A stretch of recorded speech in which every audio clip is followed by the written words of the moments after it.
Preface. In the year 1907 the author made a remarkable discovery, which convinced him that the Sun was very much nearer to the Earth than was generally supposed. The fact he had discovered was demonstrated beyond all doubt, so that he was compelled to believe that, however improbable it might seem, astronomers had made a mistake when they estimated the distance of the Sun to be 93 millions of miles. He then proceeded to examine the means by which the Sun's distance had been computed, and found an astounding error in the diurnal method of measurement by parallax, which had been invented by Drive Haley in the early part of the I%th century, and which was used by Sir David Gill in measuring the distance to the planet Mars in 1877, from which he deduced his solar parallax of 8.80 inches. Seeing that Sir Norman Lockyer had said that the distance to and the dimensions of everything in the firmament except the Moon depends upon Sir David Gill's measurement to Mars, the author set himself the tremendous task of proving the error, tracing its consequences up to the present day, and also tracing it backwards to the source from which it sprang.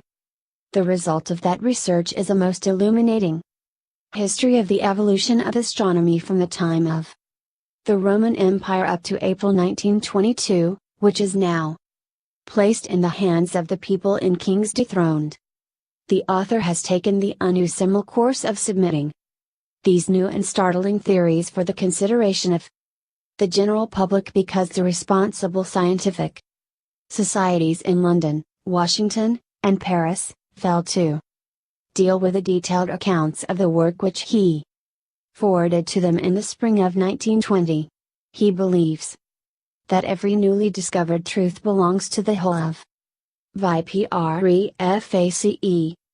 mankind, wherefore, if those whose business it is to consider his work fail in their duty, he does not hesitate to bring it himself direct to the people, assured of their goodwill and fair judgment. Astronomy has ever been regarded as a study only for the few, but now all its strange terms and theories have been explained in the most lucid manner in King's Dethroned, so that everyone who reads will acquire a comprehensive knowledge of the science. The author takes this opportunity of assuring the reader that none esteems more highly than he, himself, the illustrious pioneers who devoted their genius to the building of astronomy, for he feels that even while pointing out their errors he is but carrying on their work, striving, laboring even as they did, for the same good cause of progress in the interests of all. On the other hand, he thinks that astronomers living at the present time might have used to better purpose the greater advantages which this century provides, and done all that he himself has done by fearless reasoning, devoted labor, and earnest seeking after truth. G. H. Chapter 1. WHENTHEWORLD was young. T. HREE 1,000 years ago men believed the Earth was supported on gigantic pillars. The sun rose in the east every morning, passed overhead, and sank in the west every evening. Then it was supposed to pass between the pillars under the Earth during the night, to reappear in the east again next morning. This idea of the universe was upset by Pythagoras some 500 years before the birth of Christ, when he began to teach that the Earth was round like a ball, with the sun going round it daily from east to west, and this theory was already about 400 years old when Hipparchus, the great Greek scientist, took it up and developed it in the 2nd century B.C. Hipparchus may be ranked among the score or so of the greatest scientists who have ever lived. He was the inventor of the system of measuring the distance to far-off objects by triangulation, or trigonometry, which is used by our surveyors at the present day, and which is the basis of all the methods of measuring distance which are used in modern astronomy. Using this method of his own invention, he measured from point to point on the surface of the Earth, and so laid the foundation of our present systems of geography, scientific map making and navigation. It would be well for those who are disposed to underestimate the value of new ideas to consider how much the world owes to the genius of Hipparchus, and to try to conceive how we could have made progress, as we know it, without him. Kings Dethroned. Trengulation. The principles of triangulation are very simple, but because it will be necessary, as I proceed, to show how modern astronomers have departed from them, I will explain them in detail. Every figure made up (2) of three connected lines. Is a or triangle.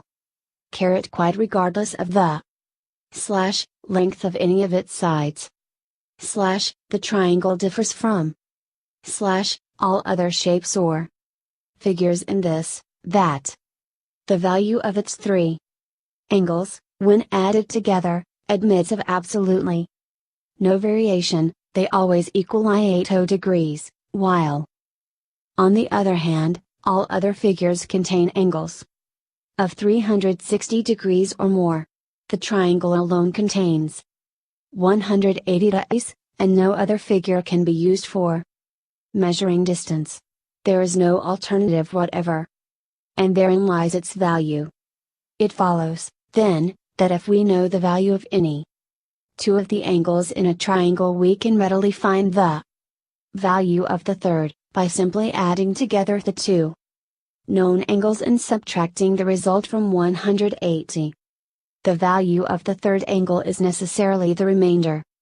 Thus in our example, diagram 2, an angle of 90 degrees plus an angle of 60 equals 150, which 2 shows that the angle at the distant object, or apex of the triangle, must be 30. Now if we know the length of the baseline A, B, in feet, yards, kilometers or miles, to be ascertained by actual measurement, and also know the value of the two angles which indicate the direction of a distant object as seen from A and B, we can readily complete the triangle and so find the length of its sides. In baseline E, when the world was young. This way we can measure the height of a tree or church steeple from the ground level, or find the distance to a ship or lighthouse from the shore. The reader will perceive that to obtain any measurement by triangulation it is absolutely necessary to have a baseline, and to know its length exactly. It is evident, also, that the length of the baseline must bear a reasonable proportion to the dimensions of the triangle intended, that is to say, that the greater the distance of the object under observation, the longer the baseline should be in order to secure an accurate measurement. A little reflection will now enable the reader to realize the difficulties which confronted Hipparchus when he attempted to measure the distance to the stars. It was before the Roman conquest, when the geography of the earth was but little known, and there were none of the rapid means of traveling and communication which are at our disposal today. Moreover, it was in the very early days of astronomy, when there were few, if any, who could have helped Hipparchus in his work, while if he was to make a successful triangulation to any of the stars, it was essential that he should have a baseline thousands of miles in length, with an observer at each end, both taking observations to the same star at precisely the same second of time. The times in which he lived did not provide the conveniences which were necessary for his undertaking. The conditions were altogether impossible, and so it is not at all surprising that he failed to get any triangulation to the stars. As a result, he came to the conclusion that they must be too far off to be measured, and said the heavenly bodies are infinitely distant. Such was the extraordinary conclusion arrived at by Hipparchus, and that statement of his lies at the root of astronomy, and has led its advocates into an amazing series of blunders from that day to this. The whole future of the science of astronomy was affected by Hipparchus when he said the heavenly bodies are infinitely distant, and now, when I say kings dethroned, that it is not so, the fate of astronomy again hangs in the balance. It is a momentous issue which YUB decided in due course within these pages. The next astronomer of special note is Sosigens, who designed the Julian calendar in the reign of Caesar. He saw no fault in the theories of Hipparchus, but handed them on to Ptolemy, an Egyptian astronomer of very exceptional ability, who lived in the 2nd century A.D., taking up the theories of his great Greek predecessor. After 300 years, Ptolemy accepted them without question as the work of a master, and developed them, singularly gifted as he was to carry on the work of Hipparchus. His genius was of a different order, for while the Greek was the more original thinker and inventor, the Egyptian was the more accomplished artist in detail, and the more skillful in the art of teaching. Undoubtedly he was eminently fitted to be the disciple of Hipparchus, and yet for that very reason he was the less likely to suspect, or to discover, any error in the master's work. In the most literal sense he carried on that work, built upon it, elaborated it, and established the Ptolemaic system of astronomy so ably that it stood unchallenged and undisputed for 1400 years. And during all those centuries the accepted theory of the universe was that the earth was stationary, while the sun, moon, stars and planets revolved around it daily. Having accepted the theories of Hipparchus in the bulk, it was but natural that Ptolemy should fail to discover the error I have pointed out, though even had it been otherwise it would have been as difficult for him to make a triangulation to the stars in the 2nd century A.D., as it had been for the inventor of triangulation himself 300 years earlier. However, it is a fact that he allowed the theory that the heavenly bodies are infinitely distant to remain unquestioned, and that was an error of a mission which was ultimately to bring about the downfall of his own Ptolemaic system of astronomy. Chapter 2. Copernicus and Galileo. Ptolemy's was still the astronomy of the world when Columbus discovered America, 1492, but there was living at that time, in the little town of Frauenburg, in Prussia, a youth of 18, who was destined in later years to overthrow the astronomy of Hipparchus and Ptolemy, and to become himself the founder of a new theory which has since been universally accepted in its stead, Nicholas Copernicus. It is to be remembered that at that time the Earth was believed to stand still, while the sun, moon, planets and stars moved round it daily from east to west, as stated by Ptolemy, but this did not seem reasonable to Copernicus. He was a daring and original thinker, willing to challenge any theory, be it ever so long established, if it did not appear logical to him, and he contended that it was unreasonable to suppose that all the vast firmament of heavenly bodies revolved around this relatively little earth. But, on the contrary, it was more reasonable to believe that the earth itself rotated and revolved around an enormous sun, moving within a firmament of stars that were fixed in infinite space, for in either case the appearance of the heavens would be the same to an observer on the surface of the earth. This was the idea that inspired Nicholas Copernicus to labor for 27 years developing the heliocentric theory of the universe, and in compiling the book that made him famous, De Revolutionibus Orbium Coelestum, which was published in the last year of his life, 1543. And now it is for us to very carefully study this fundamental idea of the heliocentric theory, for there is an error in it. Ptolemy had made it appear that the sun and stars revolved around the stationary Earth, but Copernicus advanced the theory that it was the Earth which revolved around the stationary sun, while the stars were fixed, and either of these entirely opposite theories gives an equally satisfactory explanation of the appearance of the sun by day and the stars by night. Copernicus did not produce any newly discovered fact to prove that Ptolemy was wrong. Neither did he offer any proof that he himself was right, but worked out his system to show that he could account for all the appearances of the heavens quite as well as the Egyptian had done, though working on an entirely different hypothesis, and offered his new heliocentric theory as an alternative. He argued that it was more reasonable to conceive the Earth to be revolving round the sun than it was to think of the sun revolving round the Earth, because it was more reasonable that the smaller body should move round the greater. And that is good logic.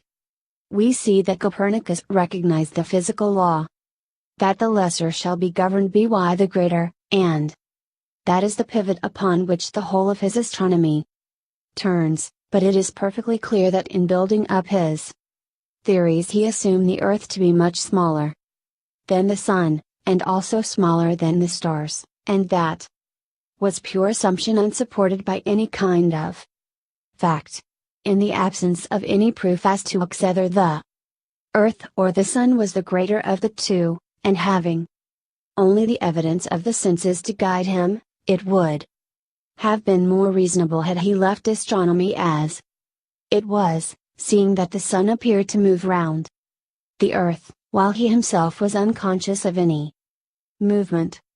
When he supposed the stars to be motionless in space, far outside the solar system, he was assuming them to be infinitely distant, relying entirely upon 6 kings dethroned Copernicus and Galileo 7. The statement made by Hipparchus 1700 years before. It is strange that he should have accepted this single statement on faith while he was in the very act of repudiating all the rest of the astronomy of Hipparchus and Ptolemy, but the fact remains that he did accept the infinitely distant doctrine without question, and that led him to suppose the heavenly bodies to be proportionately large. Hence the rest of his reasonings followed as a matter of course. He saw that the geocentric theory of the universe did not harmonize with the idea that the stars were infinitely distant, and so far we agree with him. He had at that time the choice of 2 courses open to him. He might have studied the conclusion which had been arrived at by Hipparchus, and found the error there, but instead of doing that he chose to find fault with the whole theory of the universe, to overthrow it, and invent an entirely new astronomy to fit the error of Hipparchus. It was a most unfortunate choice, but it is now made clear that the whole work of Copernicus depends upon the single question whether the ancient Greek was right or wrong when he said the heavenly bodies are infinitely distant. It is a very insecure foundation for the whole of Copernican or modern astronomy to rest upon, but such indeed is the case. Some 30 years after the publication of the work of Copernicus, Tycho Brahe, the Danish astronomer, invented the first instrument used in modern astronomy. This was a huge quadrant 19 feet in height, the forerunner of the sextant, which he used to very good purpose in charting out the positions of many of the more conspicuous stars. He differed with some of the details of the Prussian doctor's theory, but accepted it in the main, and took no account whatever of the question of the distance of the stars. Immediately following him came Johann Kepler. 8 kings dethroned. And it is a very remarkable circumstance that this German philosopher, mystic and astrologer, should have been the founder of what is now known as physical astronomy, believer as he was in the ancient doctrine that men's lives are predestined and mysteriously influenced by the stars and planets, he nevertheless sought to discover some physical law which governed the heavenly bodies. Having accepted the Copernican theory that the sun was the center of the universe, and that the earth and the planets revolved around it, it was but natural that all his reasonings and deductions should conform to those ideas, and so it is only to be expected that his conclusions, dealing with the relative distances, movements, and masses of the planets, which he labored upon for many years, and which are now the famous laws of Kepler, should be in perfect accord with the heliocentric theory of Copernicus. But, though the underlying principles of Kepler's work will always have great value, his conclusions cannot be held to justify Copernican astronomy, since they are a sequel to it, but, on the contrary, they will be involved in the downfall of the theory that gave them birth. While the life work of Johann Kepler was drawing to a close, that of Galileo was just beginning, and M.'s name is more widely known in connection with modern astronomy than is that of its real inventor, Nicholas Copernicus. Galileo adopted the Copernican theory with enthusiasm, and propagated it so vigorously that at one time he was in great danger of being burned at the stake for heresy. In the year 1642 he invented the telescope, and so may be said to have founded the modern method of observing the heavens. Zealous follower of Copernicus as he was, Galileo did much to make his theory widely known and commonly believed, and we may be sure that it was because he saw no error in it that other giants of Copernicus and Galileo astronomy who came after him accepted it the more readily. Nearly 1800 years had passed since Hipparchus had said the heavenly bodies were infinitely distant, and still no one had questioned the accuracy of that statement, nor made any attempt whatever to measure their distance. It is interesting to mention here an event which, at first sight, might seem unimportant, but which, now reviewed in its proper place in history, can be seen to have had a marked effect on the progress of astronomy as well as navigation. This was the publication of a little book called The Seaman's Practice, by Richard Norwood, in the year 1637. At that time books of any kind were rare, and this was the first book ever written on the subject of measuring by triangulation. It was intended for the use of mariners, but there is no doubt that the seaman's practice helped King Charles II to realize how the science of astronomy could be made to render valuable service to British seamen in their voyages of discovery, with the result that in 1675 he appointed John Flamsteed to make a special study of the stars, and to chart them after the manner of Tycho Brahe and Galileo, in order that navigators might guide their ships by the constellations over the trackless oceans. That was how the British School of Astronomy came into existence, with John Flamsteed as the first Astronomer Royal, employing only one assistant, with whom he shared a magnificent salary of £70 a year. And navigation owes much to the excellent work he did with an old-fashioned telescope, mounted in a little wooden shed on Greenwich Hill. At about the same time the French School of Astronomy came into being, and the end of the 17th century began the most glorious period in the history of the science, when astronomers in England, France and Germany all contested strenuously for supremacy, and worshipped at the shrine of Copernicus. Chapter 3. Ole wrote Mers Bunder. Among the many ambitious spirits of that time, was one whose name is known only to a comparative few. Nevertheless he has had a considerable influence both on astronomy and physics. Ole Romer, best remembered for his observations of the eclipses of Jupiter's satellites, A study of the records which have been made during more than 3,000 years shows that eclipses repeat themselves with clockwork regularity, so that a given number of years, months, days and minutes elapse between every two eclipses of a given kind, but Ole Romer observed that in the case of the eclipses of the satellites, or moons, of Jupiter, the period of time between them was not always the same, for they occurred 16 minutes later on some occasions on others.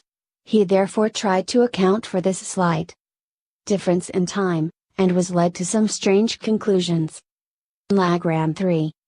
These eclipses occur at different seasons of the year, so that sometimes they can be seen when the Earth is at A, C dia 3, and at other times when the Earth is at B, on the opposite side of the Sun in the orbit. According to Copernican astronomy, Ole wrote Mer's blunder II. So Ole Romer reflected that when the observer is at B, he is farther from Jupiter than he is when the Earth is at A, by a distance as great as the diameter of the orbit, and that gave him a new idea, and a possible explanation. He thought that although light appeared to be, for all ordinary purposes, instantaneous, it really must take an appreciable time to travel over the immense distance from Jupiter to the Earth, just as a ship takes so long to travel a given distance at so many miles per hour. In that case, the light from Jupiter's satellites would take less time to reach the observer when the Earth is at A than it would require to reach him at B, on the further side of the orbit, and as a result of these reflections he reached the conclusion that the 16 minutes difference in time was to be accounted for in that way. Following up this idea, he decided that if it took 6 minutes longer for light to travel the increased distance from one side of the orbit to the other, it would require only half the time to travel half that distance, so that it would travel as far as from the Sun to the Earth in minutes. Therefore he gave it as his opinion that the distance to the Sun was so tremendous that light, traveling with almost lightning rapidity, took minutes to cover the distance. This ingenious hypothesis appealed strongly to the imagination of contemporary astronomers, so that they allowed it to pass without a sufficient examination, with the result that eventually it took its place among the many strange and ill-considered theories of astronomy. However, we ourselves will now do what should have been done in the days of Ole Romer. We will stand beside him, as it were, and study these eclipses of Jupiter's satellites, just as he did, from the same viewpoint of Copernican astronomy, and then we shall find whether his deductions were justified or not.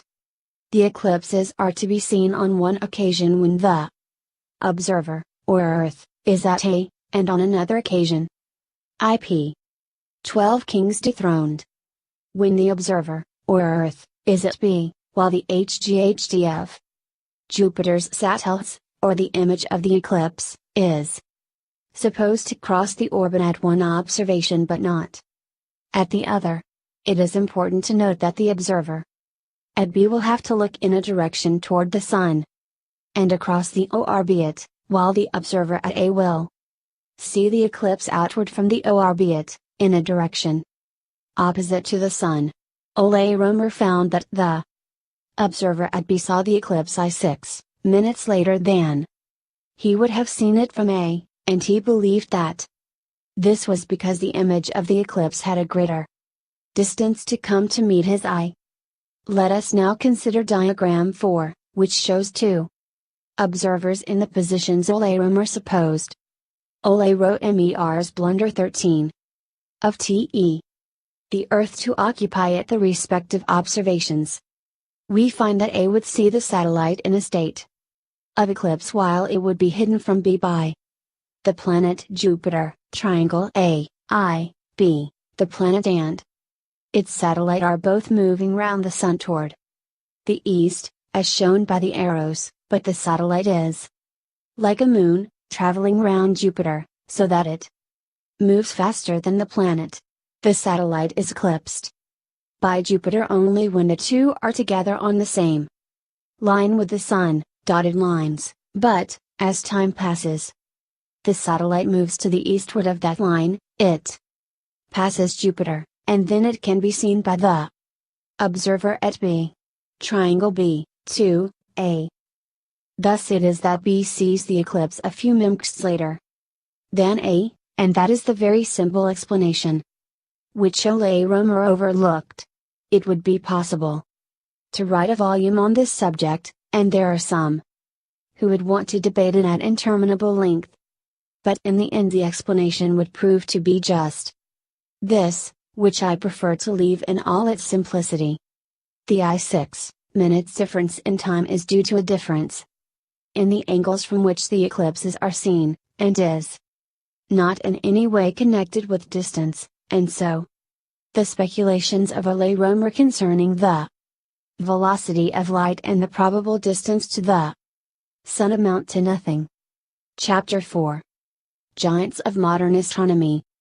Before passing on to the more important part of this work, it is only just to record the fact that the first practical work in triangulation since the time of Hipparchus was performed by Jean Picard and J. and D. Cassini, between Paris and Dunkirk toward the end of the 17th century, when Newton was working out his theories.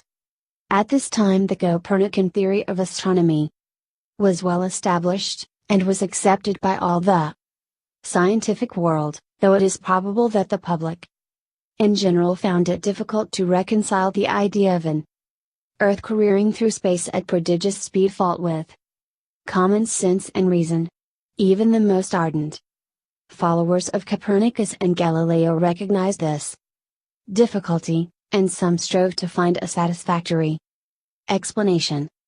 Nearly 100 years ago Kepler had suggested that some kind of unknown force must hold the Earth and the heavenly bodies in their places, and now Sir Isaac Newton, the greatest mathematician of his age, took up the idea and built the law of gravitation.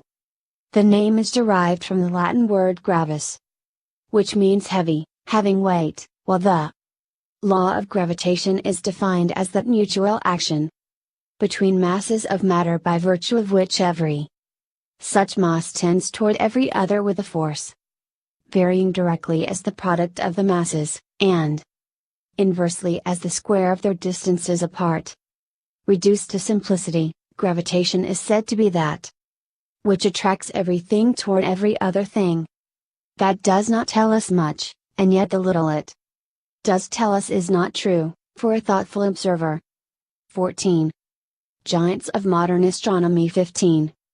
Knows very well that everything is not attracted towards every other thing. The definition implies that it is a force, but it does not say so, for that phrase mutual action is ambiguous, and not at all convincing. The Encyclopedia Britannica tells us that the law of gravitation is unique among the laws of nature, not only for its wide generality, taking the whole universe into its scope, but in the fact that, so far as is yet known, it is absolutely modified by any condition or cause whatever. Here again we observe that the nature of gravitation is not really defined at all. We are told that masses of matter tend toward each other, but no reason is given why they do so, or should do so, while to say that it is absolutely unmodified by any condition or cause whatever is one of the most unscientific statements it is possible to make. There is not anything or force in the universe that is absolute. No thing that goes its own way and does what it will without regard to other forces or things. The thing is impossible, and it is not true, wherefore it has fallen to me to show where the inconsistency in it lies. The name given to this mutual action means weight, and weight is one of the attributes of all matter. Merely to say that anything is matter or Material implies that it has weight, while to speak of weight implies matter. Matter and weight are inseparable, they are not laws, but elemental facts. They exist. But it has been suggested that gravitation is a force. Indeed, we often hear it referred to as the force of gravitation, but force is quite a different thing than weight. It is active energy expressed by certain conditions and combinations of matter. It acts. All experience and observation goes to prove that material things fall to earth because they possess the attribute of weight, and that an object remains suspended in air or space only so long as its weight is I6 Kings dethroned, overcome by a force, which is contrary. And when we realize these simple facts, we see that gravitation is in reality conditioned and modified by every other active force, both great and small. Again, gravitation is spoken of as a pull, an agent of attraction that robs weight of its meaning, something that brings all terrestrial things down to earth, while at the same time it keeps the heavenly bodies in their places and prevents them falling toward each other or apart. The thing is altogether too wonderful.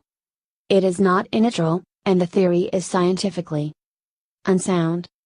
Every man, however great his genius, must be guided by the conditions that surround him, and science in general was not sufficiently advanced 200 years ago to be much help to Newton, so that, for lack of information which is ordinary knowledge to us in the 20th century, he fell into the error of attributing the effects of weight and force to a common cause, which, for want of a better term, he called gravitation. But I have not the slightest doubt that if he were living now he would have arrived at the following more reasonable conclusions: that terrestrial things fall to earth by gravis, W8, because they are matter, while the heavenly bodies, which also are matter, do not fall because they are maintained in their courses by magnetic or electric force.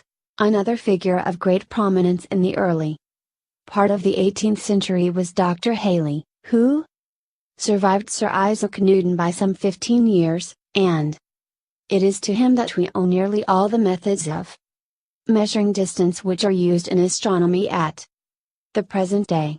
So far no one had seriously considered the possibility of measuring the distance to the Sun, planets or stars since Hipparchus had failed, away back in the 2nd century BC. But now, since the science had made great strides, it occurred to giants of modern astronomy 17.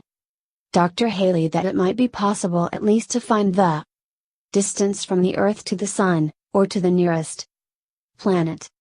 Remembering the time-honored dogma that the stars are infinitely distant, inspired by the magnificence of the Copernican conception of the universe, and influenced, no doubt, by the colossal suggestions of a lay Romer, he tried to invent some means of making a triangulation on a gigantic scale, with a baseline of hitherto unknown dimensions.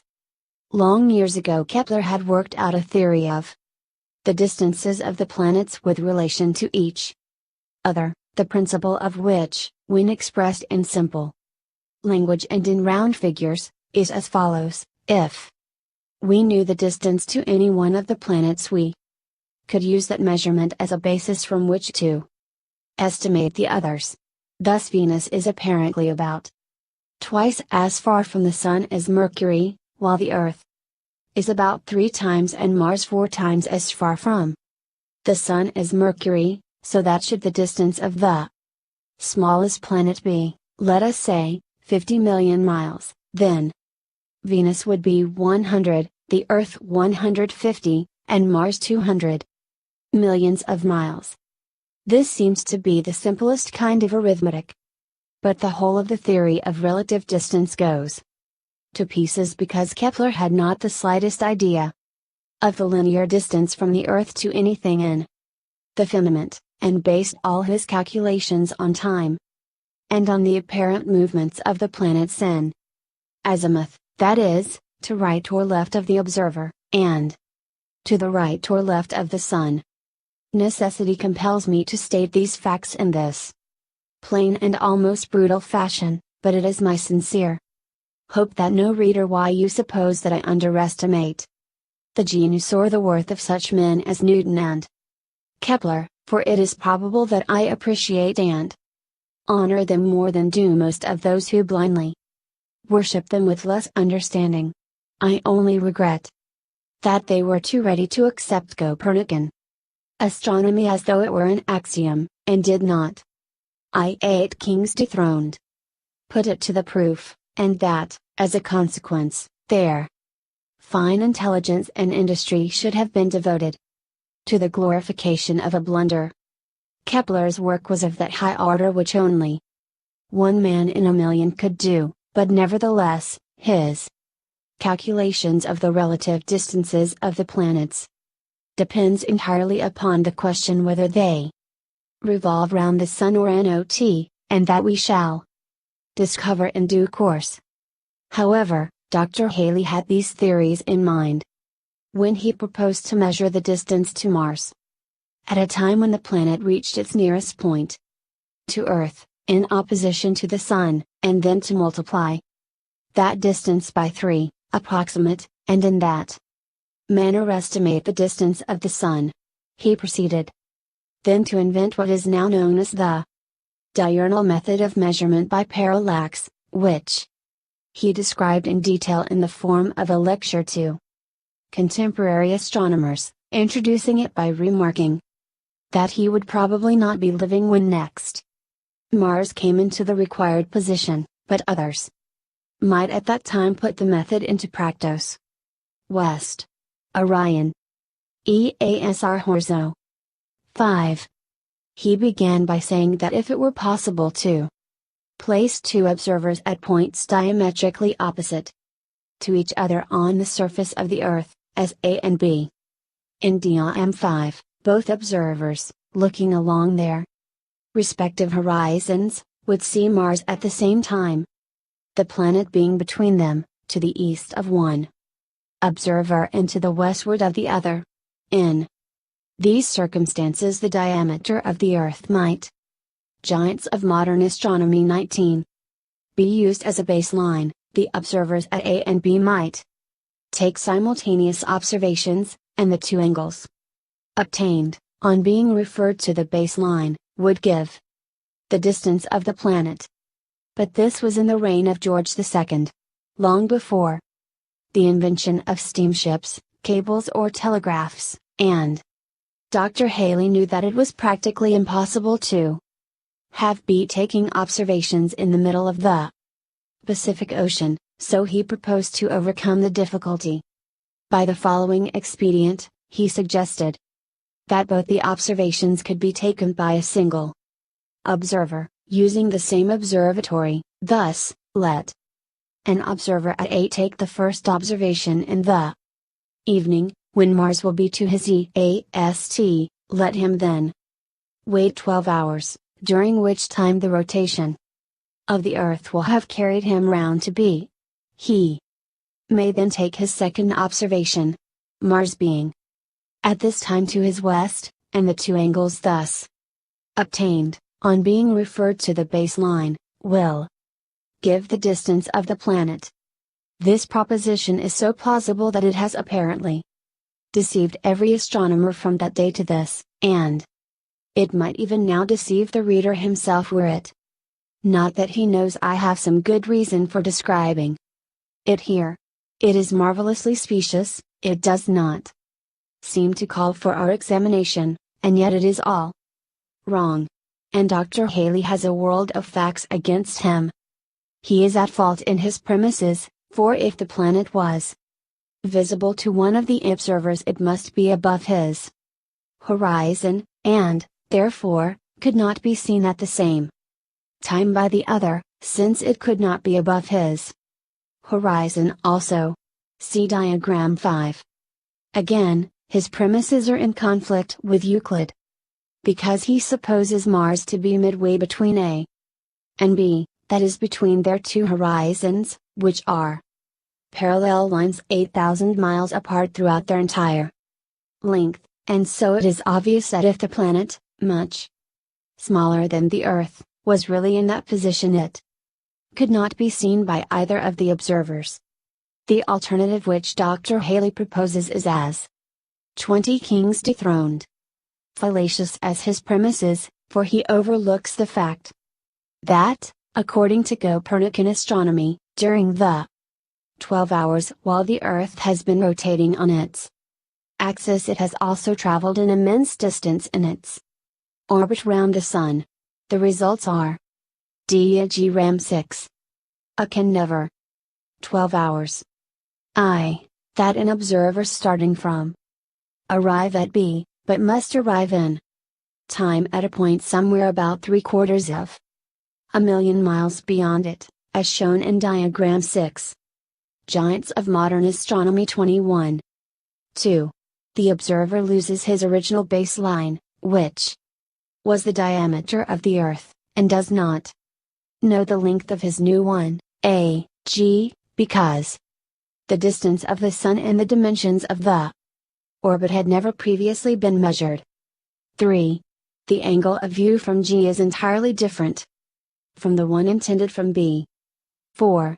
Mars itself has moved along its orbit during the 12 hours, to a new position which is very uncertain. 5. The triangulation which was intended is utterly lost, and the combined movements of the Earth and Mars, plus the two lines of sight, make up a quadrilateral figure, which of course contains angles of 360 degrees, and by means of which no measurement whatever is possible. In conclusion, Dr. Haley was mistaken when he supposed that two observations made from a single station with an interval of 12 hours between them were equivalent to two observations taken simultaneously by A and B. The actual attempt to measure the distance to Mars by the use of the diurnal method will be dealt with in the proper order of events, but for the present, what more need I say concerning such ingenious expedients? A curious example of theorizing to no useful purpose is the theory of the aberration of light, which is regarded by some as one of the pillars of astronomy. It aims to show that if the velocity of the Earth were known, the velocity of hgHd could be found, while at the same time it implies the reverse, that if the velocity of light were known, we could find at what speed the Earth is traveling round the Sun. If Bradley intended to prove anything by this theory, it was that the apparent movement of the stars proves that the Earth is in motion, which surely is. Egging the question. The fact that the theory of the aberration of light has no scientific value whatever is very well shown by 22 Kings Dethroned. 11.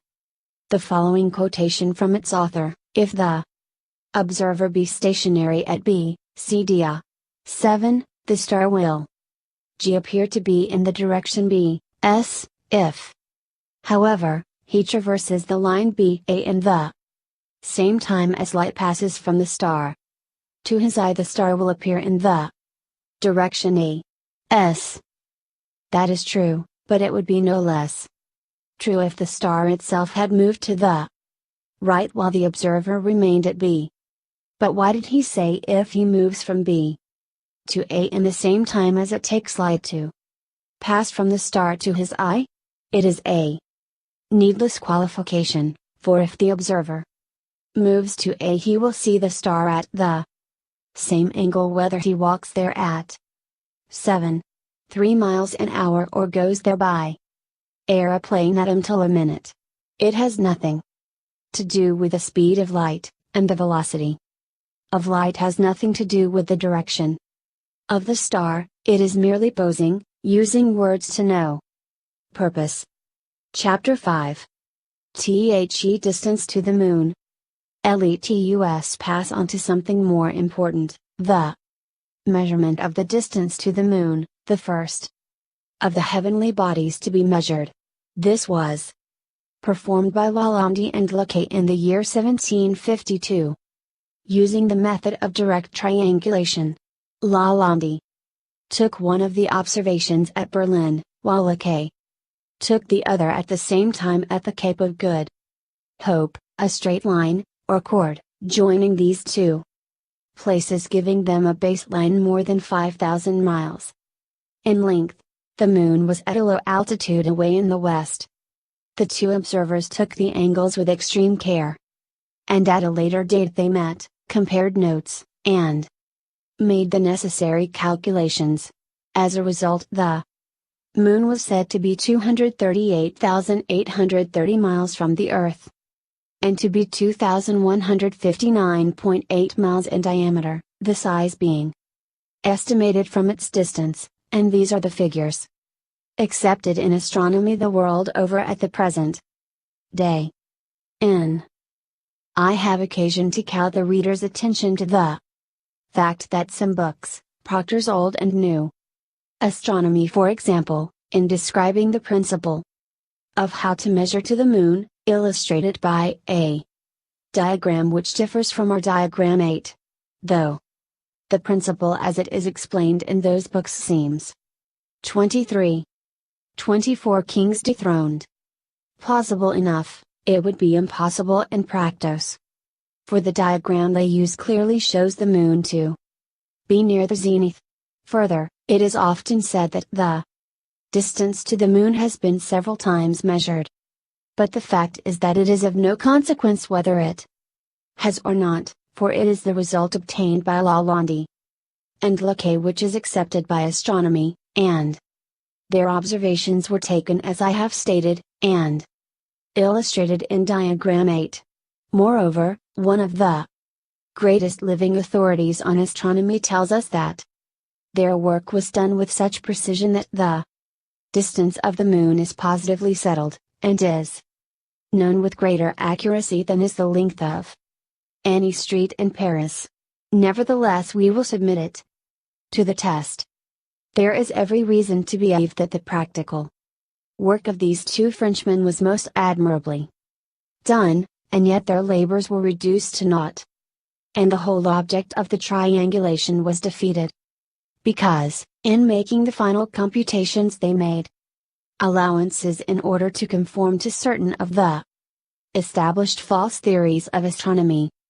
One of these is the theory of atmospheric refraction, which would have us believe that when we see the Sun, or Moon, low down on the horizon, at sunrise or sunset, it is not really the Sun itself that we see, but only an image or mirage of the Sun reflected up to the horizon by atmospheric refraction, the real Sun being at the time at the extremity of a line drawn through the center of the Earth, 4,000 miles below our horizon. That is according to the astronomy taught in all schools. According to this theory there is at nearly all times some degree of refraction, which varies with the altitude of the body under observation, so that, in simple, the theory declares that the real Moon was considerably lower than the Moon which Lalande and Lequet actually saw, for that was only a refracted image. They had, therefore, to make an allowance for the distance to the Moon 25 atmospheric refraction. They had to find, by theory, where the real Moon would be, and then they had to modify the angles they had obtained in practical triangulation, by making an allowance for what is known as equatorial parallax. I will explain it. Equatorial parallax is defined as the apparent change in the direction of a body when seen from the surface of the Earth as compared fault with the direction it would appear to be in if seen from the center of the Earth. It is difficult not to laugh at theories such as these, but I can assure the reader that astronomers take them quite seriously, if we interpret this rightly. It is suggested that if Lalande and Lequet will imagine themselves to be located in the center of the Earth, they will perceive the Moon to be at a lower altitude than it appeared to them when they saw it from the outside of the Earth, and modern Copernican astronomy required that on their return to Paris, they should make allowance for this. Now observe the result. It has been shown that equatorial parallax is only altitude. It is a question of higher or lower. It has to do with observations taken from the top of the Earth compared with others taken theoretically from the center. Really, it is an imaginary triangulation, where the line EP in diagram 9 becomes a base. The line EP is vertical, therefore, it follows that the theoretical triangulation by which equatorial parallax is found is in the vertical plane. We remember, however, that the moon was away in the west when seen by logob and loci, while their baseline was the chord, a straight line running north and south, connecting Berlin with the Cape of Good Hope. These facts prove their triangulation to have been in azimuth, that is, in the horizontal, or nearly concerned fault with 26 kings dethroned. Horizontal, plane, indicated by the baseline BCN. Diagram 9.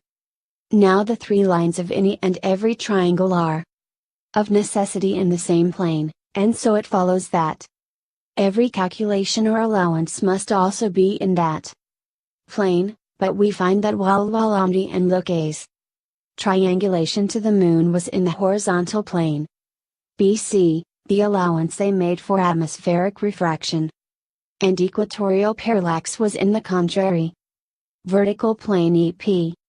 By that almost inconceivable blunder, real and imaginary angles came into conflict on two different planes, so the triangulation was entirely low st, and as a consequence the distance of the moon is no more known today than it was at the time of the flood.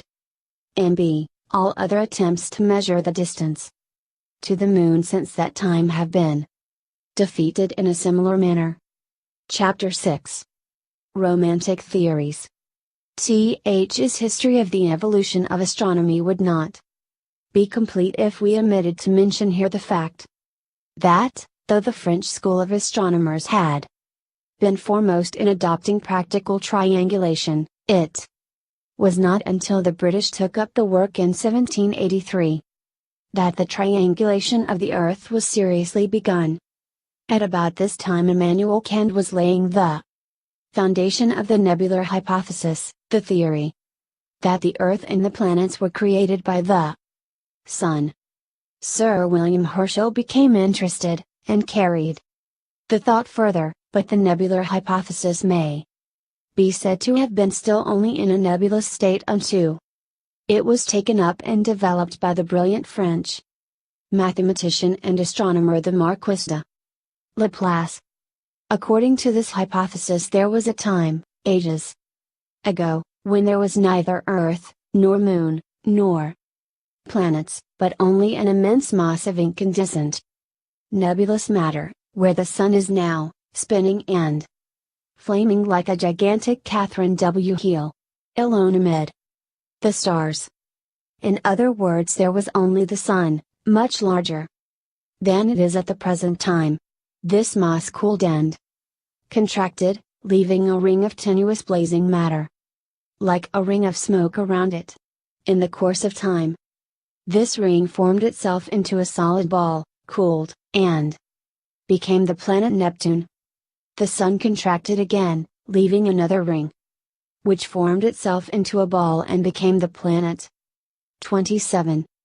28 kings dethroned Uranus, and so it went on until Saturn, Jupiter, Mars, and then the Earth itself were created in a similar way, to be followed later by Venus and Mercury. In this way Laplace explained how the Earth and the planets came to be racing round the Sun in the manner described by Copernicus, and, strange to say, this nebular hypothesis is now taught in the schools of the 20th century with all the assurance that belongs to a scientific fact. Yet the whole thing contradicts itself, for the laws of dynamics show that if the Sun contracted it would rotate more rapidly, and if it rotated more rapidly, that would increase the heat, and so cause the mass to expand. It appears then, that as every attempt to cool increases the rotation, and heat, and so causes further expansion, the sun must always remain as it is. It cannot get cooler or hotter. And it cannot grow bigger or less. And so it is evident that it never could leave the smoke-like rings which Laplace imagined.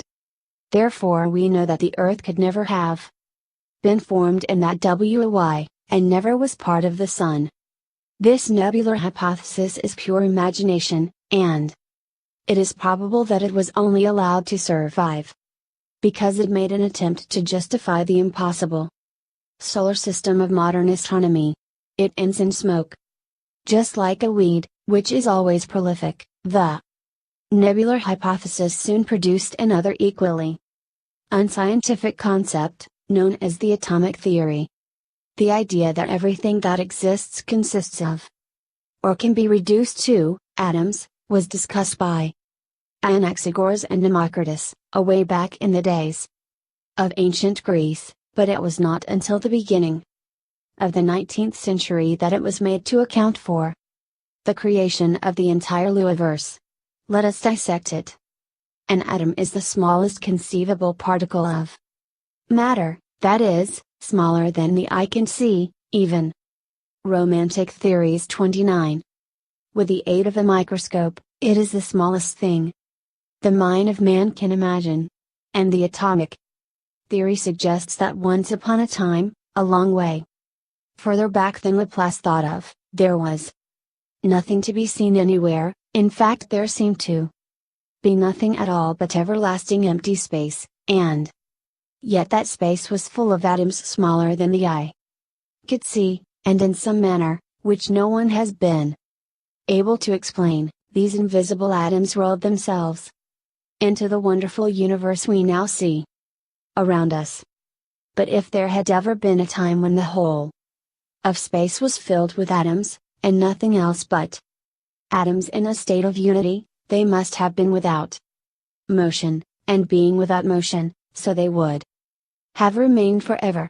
Of course the idea that all the elements could have existed in that uniform atomic state is preposterous, and shows the whole theory to be fundamentally unsound. But if, for the sake of argument, we allow the assumption to stand, the atomic condition goes crash against Newton's laws of motion, which show that everything persists in a state of rest until it is affected by some other thing outside itself.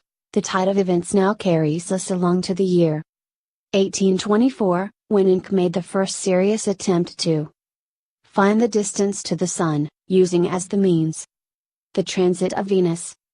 He did not take the required observations himself, but made a careful examination of the records which had been made at the transits of 1761 and 1769, and estimated the Sun's distance from these, employing the method advocated by Dr. Halley.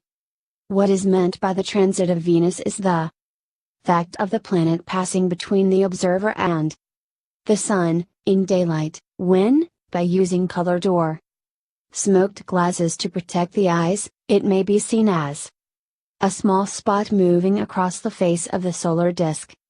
The method of finding the distance to the Sun, at such a time, is as follows: 2 observers are to be placed 30 kings dethroned, 20 as far apart as possible on the Earth, as B and SN. Diagram low.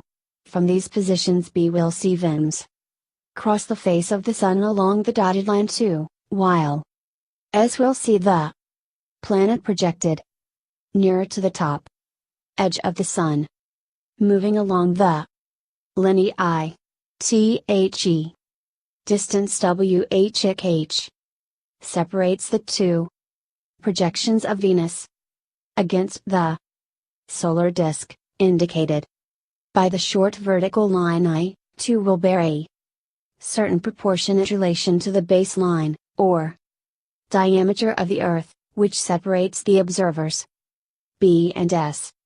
on referring to the third law of Kepler, laid down. In the 17th century, it is calculated that the ratio of the line I, to S compared with the line B, S will be as 100 is to 37. Consequently, if we know the dimensions of the triangle from B and S to Venus, it is a simple matter to find the dimensions of the triangle from Venus to the points I, 2 by the formula, as 100 is to 37.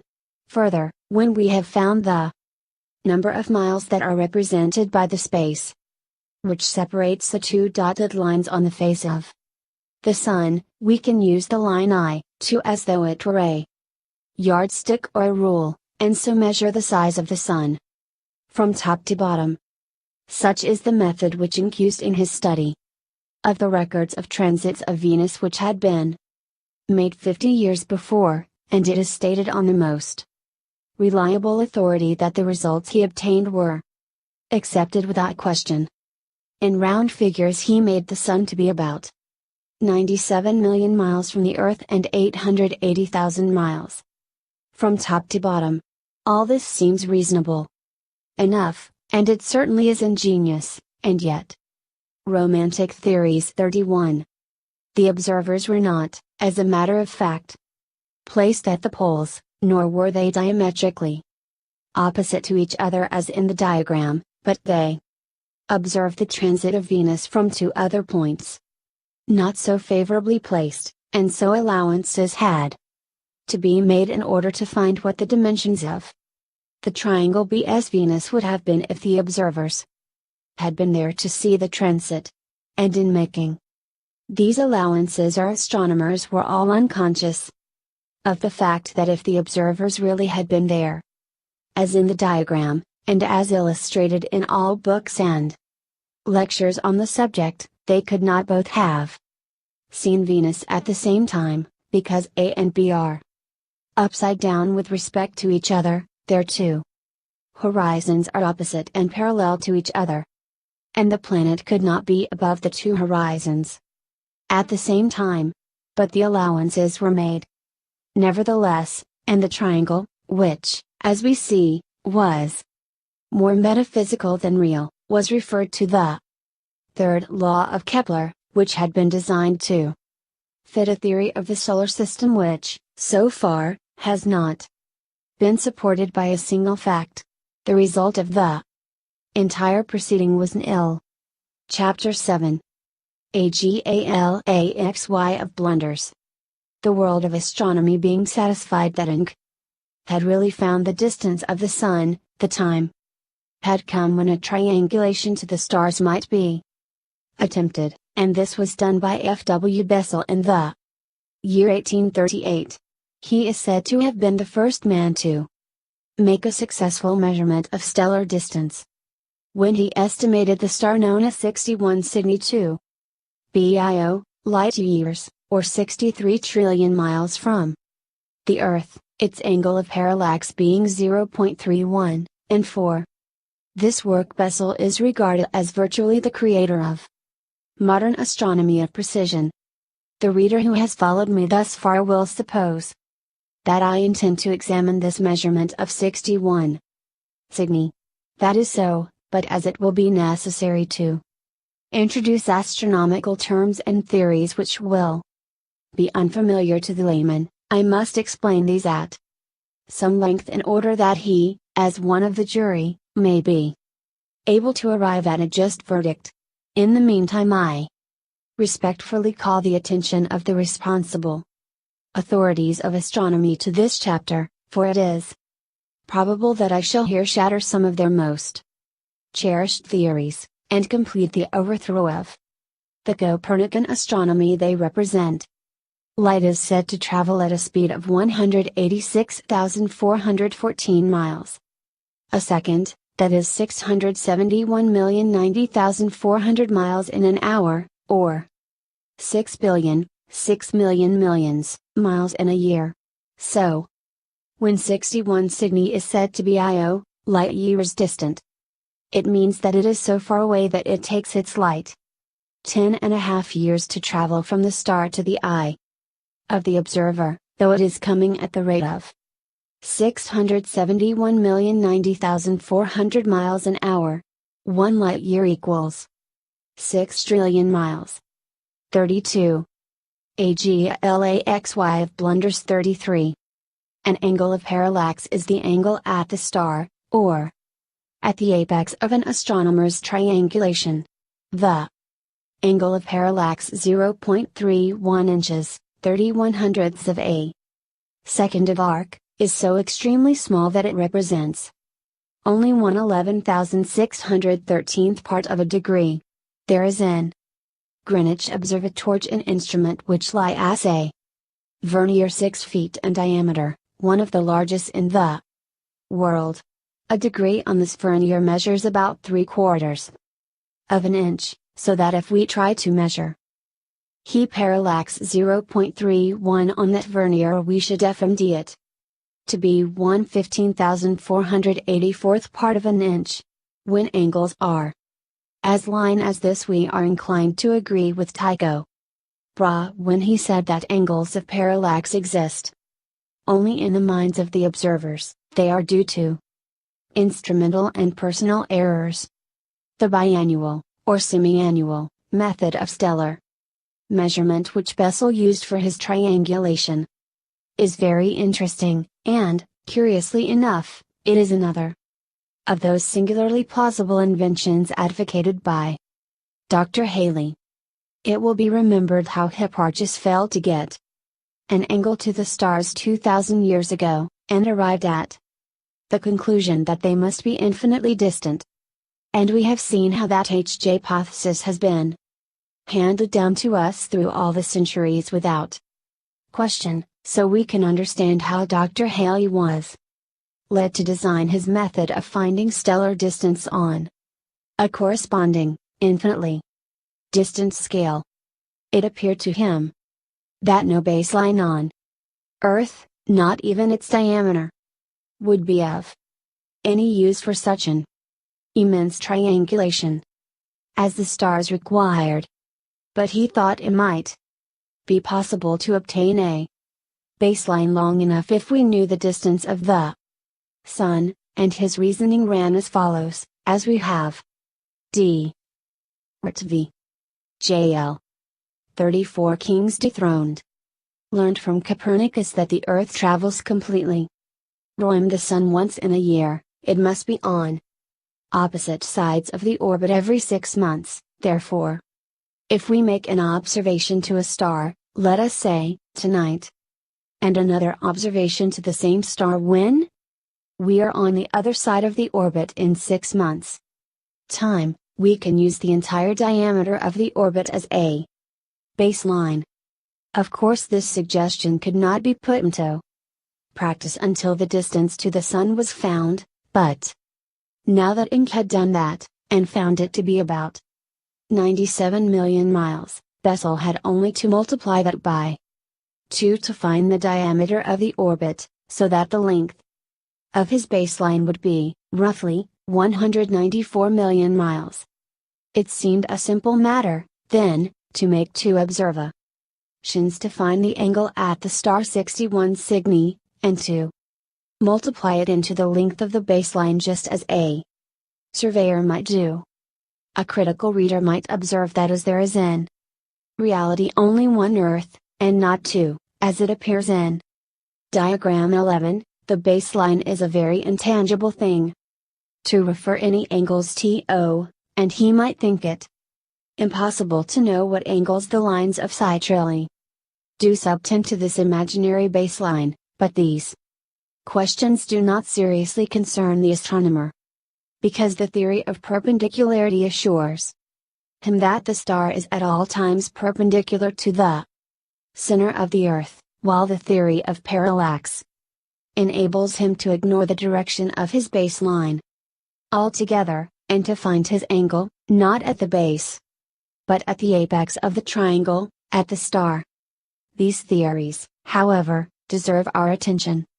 Parallax is the apparent change in the direction of a body when viewed along 2 different points. For example, an observer at A in diagram 12, would see the tree to the left of the house, but if he crosses over to B, the tree will appear to have moved to the right of the house. Now in modern astronomy the stars are supposed to be fixed, just as we know the tree and the house to be, and an astronomer's angle of a galaxy of blunders 35.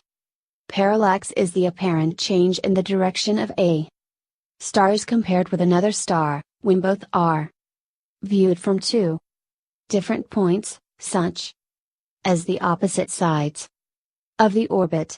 The theory of parallax, as stated in astronomy, is that the nearer the star, the greater the parallel. X, HE and CETHE. Greater the apparent one to displacement THE. Nearer the body or star must be. In other words, it is supposed that because the tree in the diagram is nearer to the observer than the house, it will appear to move further from the house than the house will appear to move away from the tree, if the observer views them alternately from A and B. That is the principle which Bessel relied upon to find the parallax of 61 Cygni. I will leave the reader to make his own comments upon it.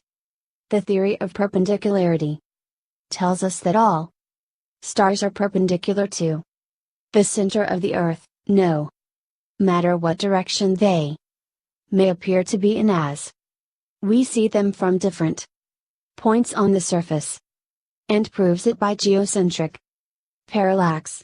If that is so, then every two observations to a star must be parallel to each other. The two angles at the base must inevitably equal 180 degrees, and consequently there can be no angle whatever at the star. But the word perpendicular is a relative term. It has no meaning. 36 Kings dethroned a galaxy of blunders 37. Unless it is referred to a line at right angles. Moreover, no thing can be said to be perpendicular to a point T, and the center of the Earth is a point as defined by Euclid, without length, breadth or thickness. Yet this theory supposes a myriad stars all to be perpendicular to the same point. The thing is false. The fact is that the stars diverge in all directions from the center of the Earth, and from every point of observation on the surface. See diagram 13. It would be as reasonable to say that all the spokes of a wheel are perpendicular to the hub. So much for the theories, but Bessel believed in them, because they are among the tenets of astronomical faith, and he discovered that 61 Cygni appear to move by an 11,613th part of a degree, as compared with another star adjacent to it.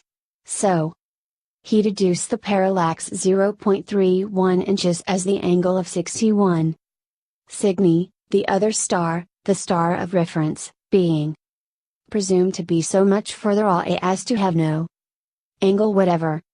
It appears that, in spite of the fact that the theory of perpendicularity makes it impossible to obtain any angle to a star, Bessel is supposed to have found an angle by means of parallax, for although the two lines of sight are as nearly parallel as possible, the parallax 0.31 indicates that they are really believed to converge by that hair's breadth.